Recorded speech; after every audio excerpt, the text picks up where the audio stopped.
Today I will discuss a question. This question is asked in AIPMT 1997. देखिए ये question आपका क्या है, if a car at rest, यानी कार आपका इनिशियली आपका रेस्ट में है, इट मीन्स कि कार का इनिशियल वेलोसिटी आपका 0 दिया गया है, एक्सेलरेट्स यूनिफॉर्मली।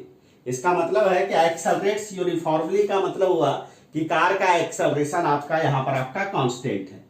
तो कार का अगर एक्सेलरेशन अगर कांस्टेंट है, इसका मतलब ये हुआ कि कार के एक्सेलरेशन का ना तो मैग्नीट्यूड बदल रहा है और ना ही डायरेक्शन आपका बदल रहा है। तो हम लोग जानते हैं कि अगर एक्सेलरेशन अगर कांस्टेंट हो तो उस कंडीशन में एक इक्वेशन होता है v equal to U plus A T.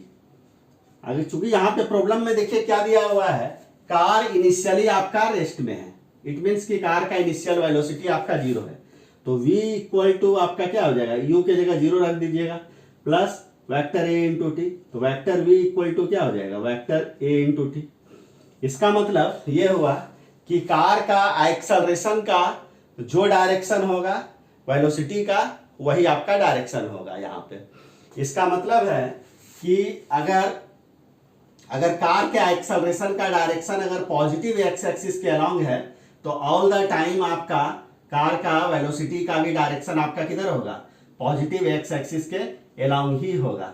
इसका मतलब ये हुआ कि यहाँ पर कार का मोशन ऑल द टाइम आपका पॉजिटिव एक्स एक्सिस के अलोंग ही आपका होगा। यहां तक समझने में कोई डाउट आपको नहीं होना चाहिए।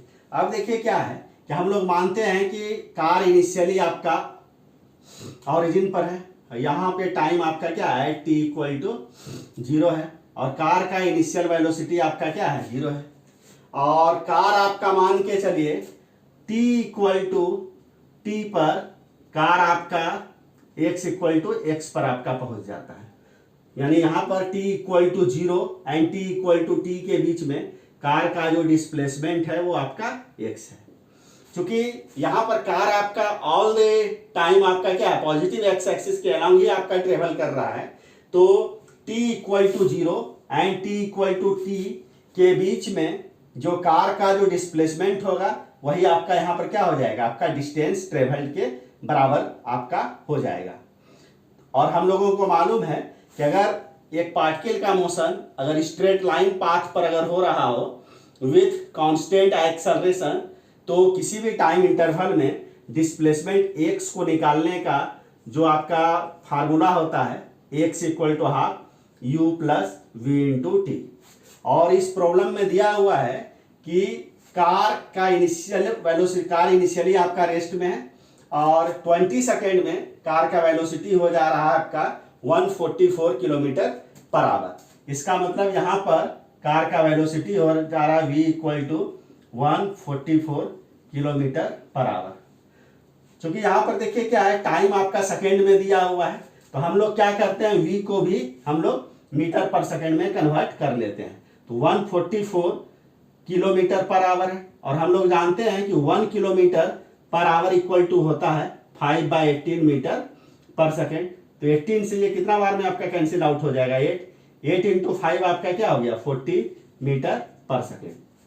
इसका मतलब ये है कि कार का यहाँ पर इनिशियल वेलोसिटी आपका 0 है, 20 सेकेंड में कार का वेलोसिटी आपका कितना हो जा रहा है, 40 मीटर पर सेकेंड। तो v के जगह पर हमने 40 रख दिया और t के जगह पर यहाँ पर क्या रख देना है, 20।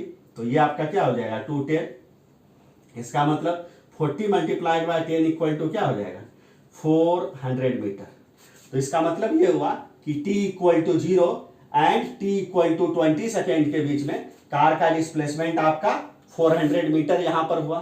चूंकि कार ऑल द टाइम आपका पॉजिटिव एक्स एक्सिस के अलोंग ही आपका ट्रेवल कर रहा है, तो t equal to 0 and t equal to 20 second के बीच में जो यहाँ पर कार का डिस्प्लेसमेंट है, वही आपका क्या हो जाएगा, आपका डिस्टेंस ट्रेवल्ड के बराबर हो जाएगा आपका।